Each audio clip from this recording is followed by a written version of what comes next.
Guys, how did Extreme reunion come to life? Pat? You take it. I think it was time to do some new music. I think that was the driving force. We've had shows throughout the years. We've kept in touch, but it was the right time for us. Well, considering it wasn't a long time ago that you guys did that Bands Reunited, came knocking at your door, and obviously it wasn't the time to do the reunion at that time. So what's the difference between then and now? What was it? How come it wasn't the right time then, but now? Let me see. Do a new record with a world tour on our terms, or do one really bad VH1 show and rehearse once and play the hits on Sunday? Yeah. Think about that one. Very simple. Very simple. Kevin, how did you get the gig? How did I get the gig? How did you get the gig? I was a kick-ass hockey player, dude. I was a kick-ass hockey player. No, I've been working with Nuno for 5 years now, various projects. Was part of Satellite Party. That was a complete nightmare. And we just we just wanted to have fun playing music again, So they decided to get the boys together and.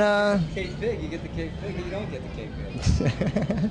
Even though Paul was very busy managing other bands, did he actually have any time to do this, and he just couldn't manage both? I mean, what was the reason with Paul? I mean, he just couldn't fit any of this in, or? Paul would be the first one to say he retired back in the day, when he split on Punchline. He's come up. We've done a few reunion shows here and there. He's come up, and we've had some fun with him. He'll always be a part of Extreme. He's part of the management team, but Phase 2. He's retired. Yeah. He likes it better on the other side. Most bands, when they originally reunite, they immediately take to the road without any doing new material. It's more of like a nostalgia tour. Like you guys said, it wasn't the right time because now you guys are doing new music. Can you tell us about the new CD? The new disc is it's a record called Sausage is the Rock. No, it's called I can't pronounce it either.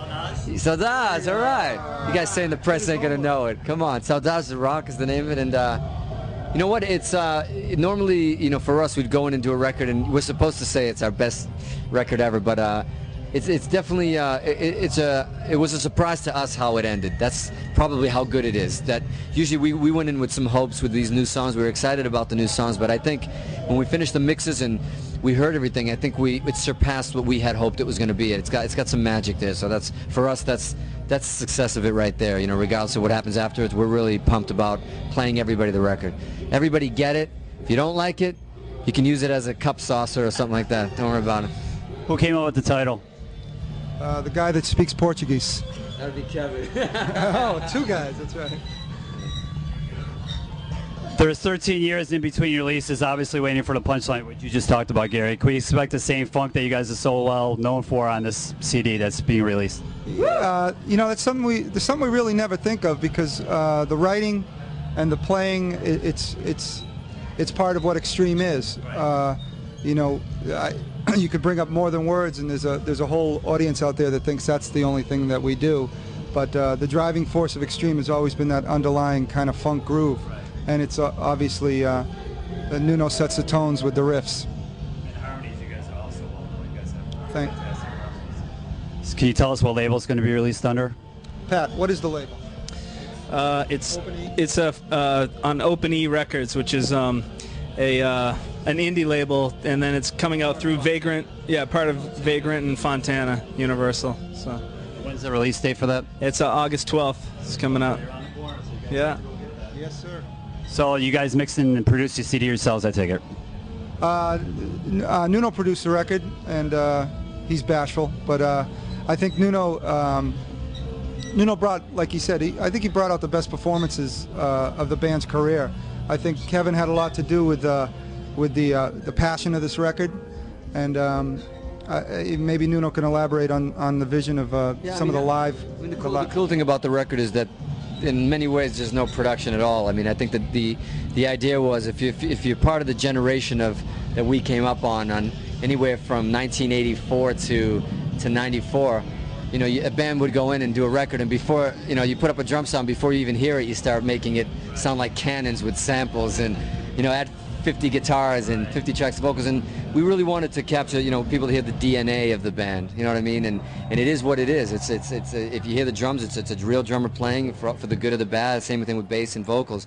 So we tried to capture that on this record as much as possible, because I think Extreme always had an edge, sounding like they sounded in a rehearsal space or even live, and we never really, I think, caught that energy the way we have it like we did on this record, so I'm really excited about What it. you're saying is a lot less layers, a lot more ingredients. Yeah, I mean, it's all the same elements, the harmonies, like you mentioned, they're all there, but it's not raw, but it's raw and live, and Spirit of it's it. really a combination. It's a combination of all the other records from the first to Punchline, and all the differences in between. But we actually surprised ourselves because there's really some new flavors on this record. Now you guys are doing a separate tour, King's X, with Rock and Roll Fantasy Camp. How did this tour come about? That's something that we always talked about doing, and it just never happened back in the day because we're all big fans of King's X. We're actually doing a couple dates with Living Colour as well. That just stars aligned. We're looking forward to it. King's X is one of those bands that probably one of the most underrated bands of our generation, anyways. And regardless, I know regardless of the just desserts they did not receive, they still will always. They'll probably be discovered a lot more in a few years, and people say, how the hell did we miss this? And I mean, look, not everybody missed it. People that are fans of fans, I just think from a mainstream perspective, they probably had a lot more influence. They remind me, they're like Kix in many ways, where Kix was influencing a lot of the local bands before that used to take a lot of things from them and a lot of ideas and a lot of just inspiration, but just never connected with the mainstream audience. And King's X, I think, falls into that too. So did you guys actually, was it your idea, you're saying, to do this tour King's X, or was there a lot of offers to do a solo, just you guys, and you guys, let's just do something let's do a combined tour like King's X?